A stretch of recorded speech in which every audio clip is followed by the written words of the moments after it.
En el Tanaj, una prohibición no es solo un no, como veíamos en la clase pasada. No solo es un no colgado en el aire moral como si fuera un cartel de buenas intenciones. El texto, cuando está operando en registro normativo, puede amarrar ese no a una consecuencia explícita o puede dejarlo formulado sin ninguna sanción declarada. Y esa diferencia no es decorativa.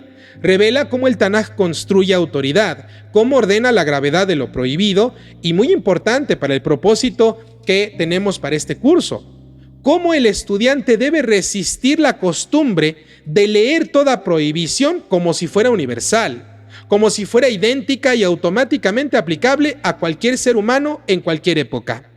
En términos de método, aquí la pregunta guía para esta clase se va a volver doble y quirúrgica. En primer lugar, ¿dónde está la prohibición exactamente? Y en segundo lugar, ¿el texto adjunta sanción o no? Podríamos también agregar una tercera. ¿A quién se la está adjuntando? Porque hay prohibiciones que aparecen como orden explícita y el Tanaj mismo añade una estructura de consecuencia que puede ser penal, es decir, muerte por un tribunal, mot yumat, morirá, muerte ritual debido a la impureza, tamé por ser impuro, o social, es decir, una exclusión, nihrat, que es será cortado, o tal vez también teológica, ira divina, maldición, pérdida de tierra, exilio, etcétera, etcétera.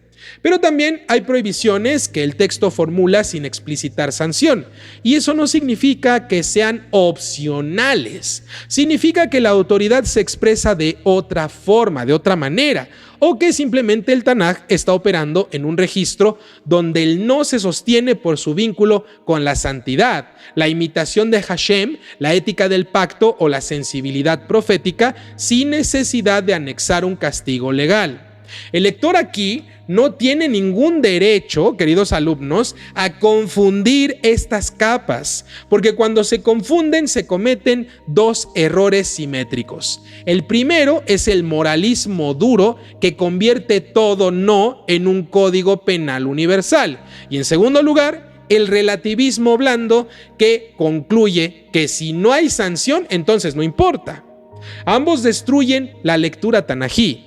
El primero porque inventa universalidad y sistema jurídico donde el texto no la establece. Y el segundo porque niega la fuerza de la norma cuando la fuerza se expresa por otros medios. La prohibición con sanción explícita es, por así decirlo, la forma más jurídicamente visible.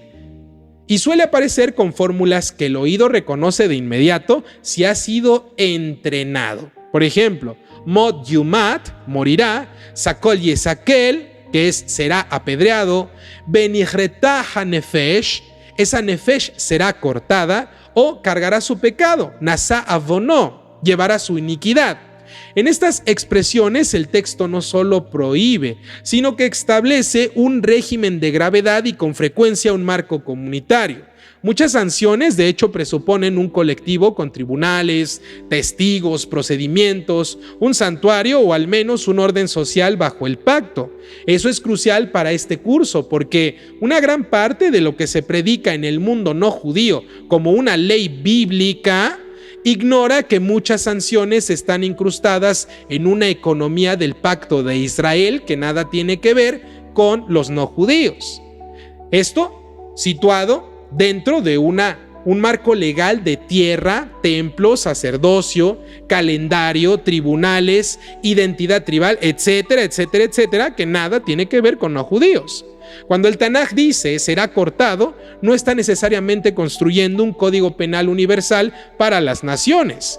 Puede estar describiendo un mecanismo de pertenencia y exclusión dentro de Israel.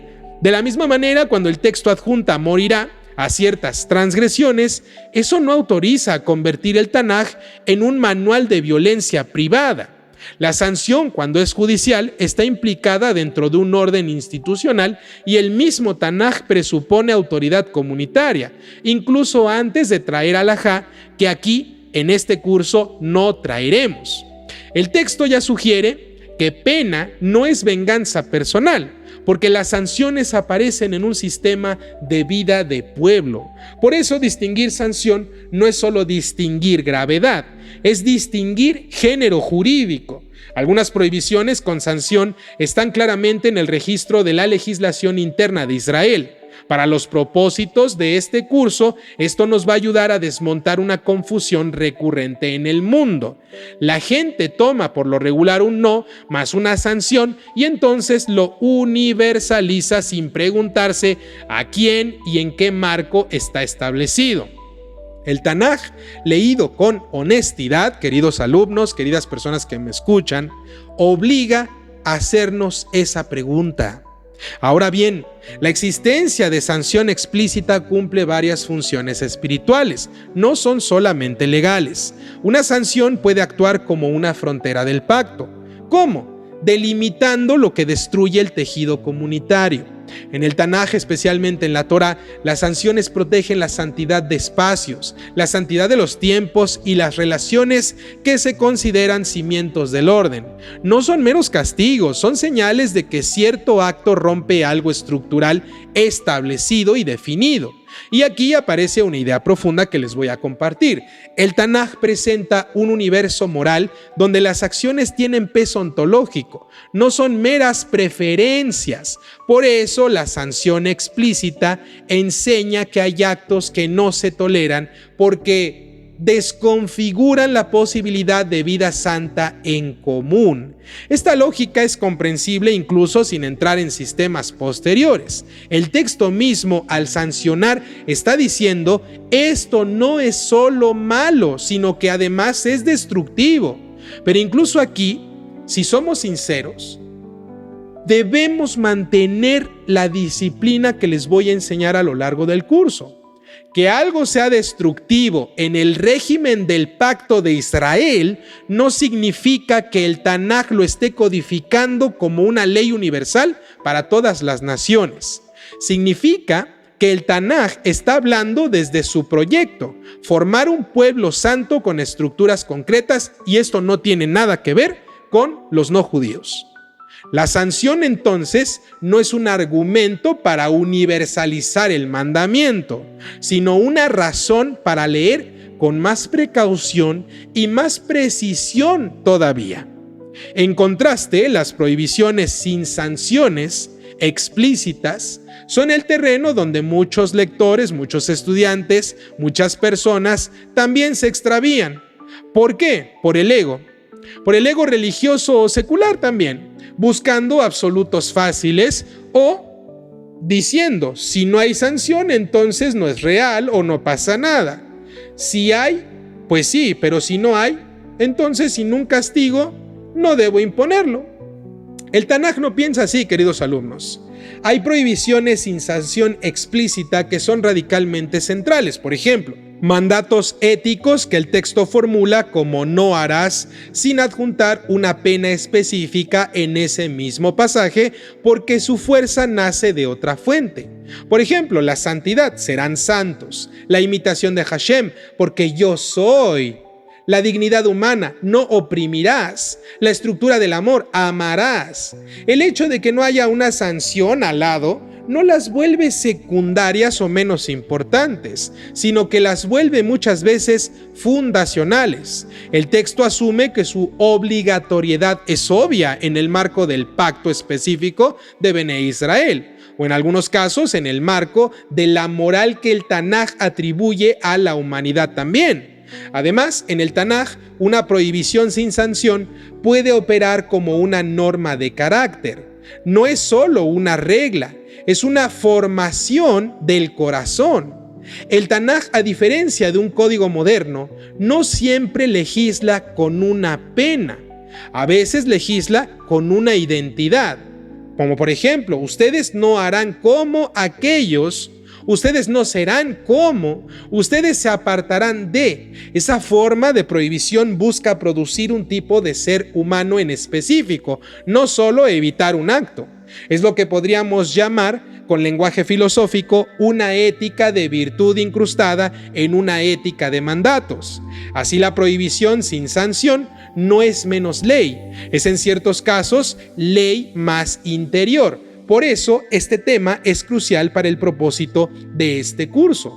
Muchas comunidades no judías toman prohibiciones morales del Tanaj, a veces ubicadas en los profetas, a veces en la sabiduría y a veces en la Torá, y las convierten en un código legal universal. Y luego se sorprenden cuando alguien pregunta: ¿dónde está esta sanción? ¿Dónde está el mecanismo? ¿Dónde está el destinatario? Y no encuentran nada de esto que tenga que ver con los no judíos. El curso, queridos alumnos, hay que decirlo, no busca negar la moral, no busca ser separatista, no busca ser racista ni discriminativo. Aquí lo que busco con este curso y las postulaciones muchas veces ácidas que voy a realizar es que busco negar la mala lectura y la apropiación del judaísmo en ideas paganas o en ideologías que nada tienen que ver en el pacto normativo de los Bnei Noyaj.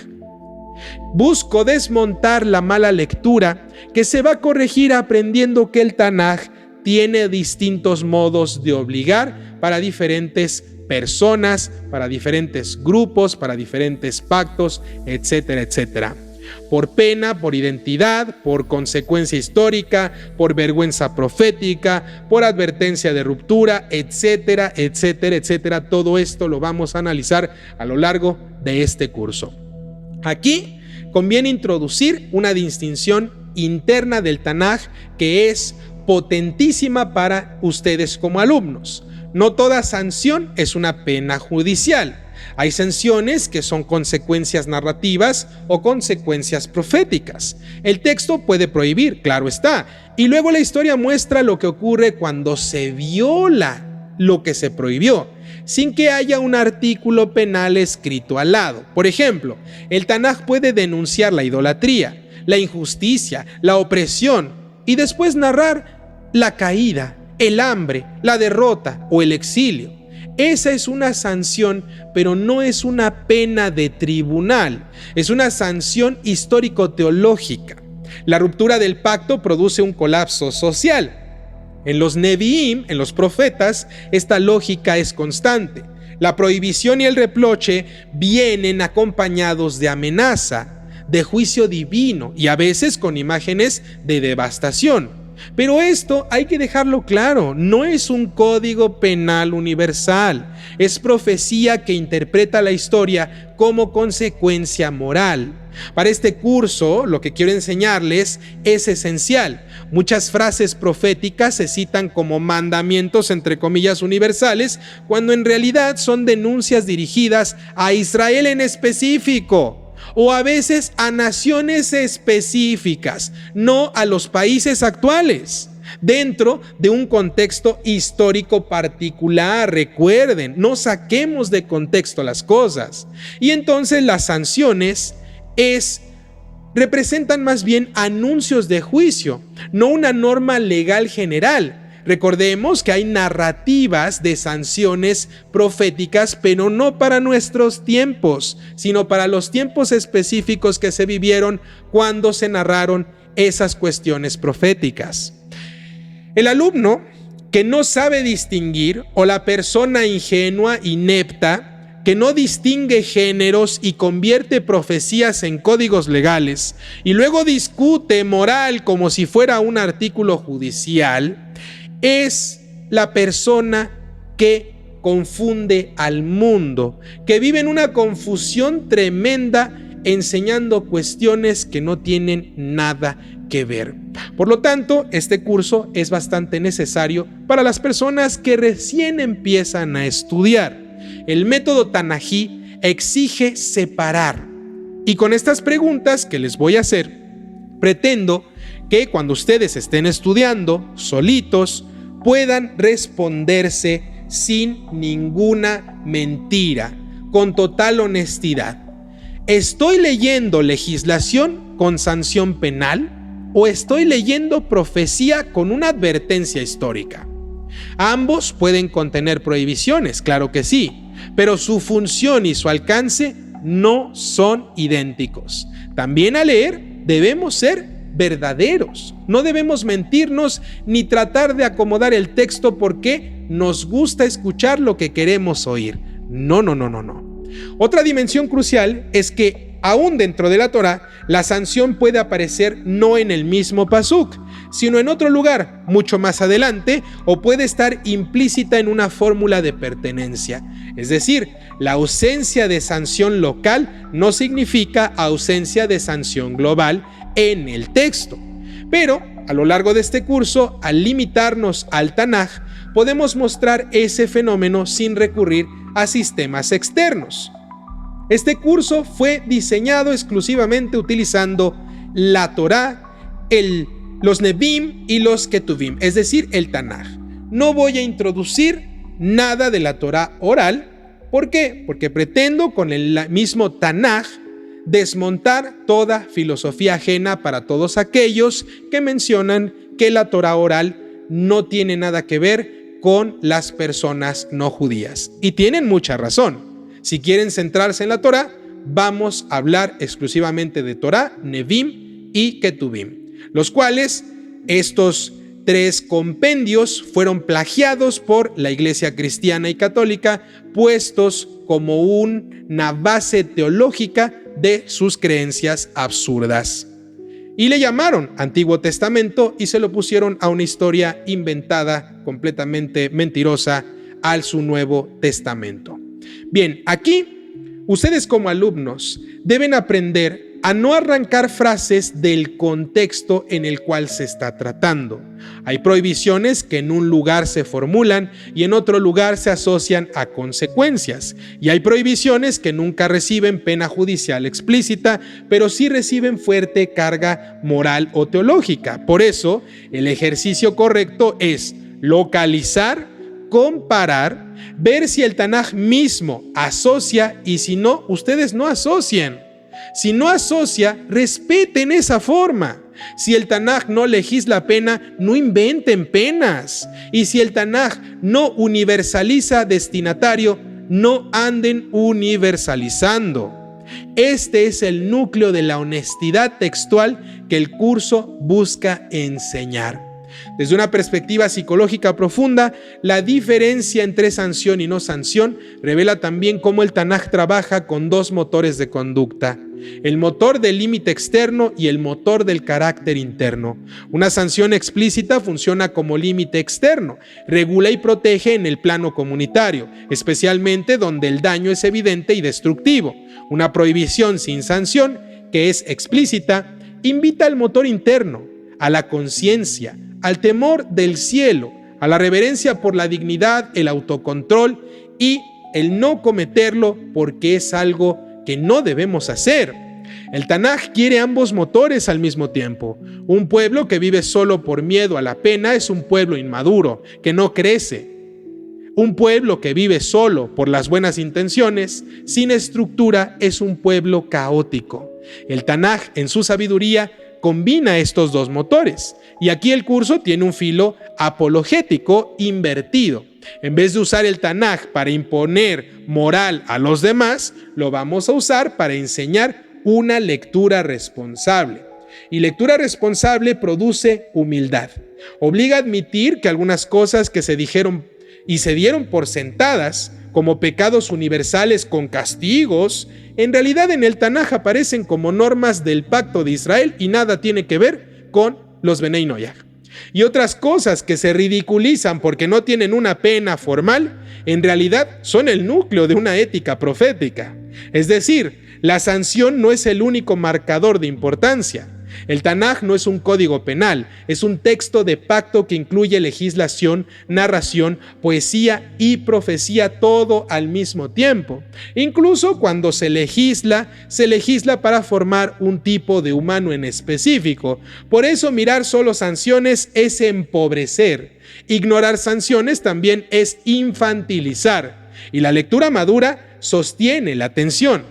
Y ahora, en este espíritu de este curso, esta unidad debe cerrarse con una regla de oro que ustedes como alumnos pueden repetir sin perderse.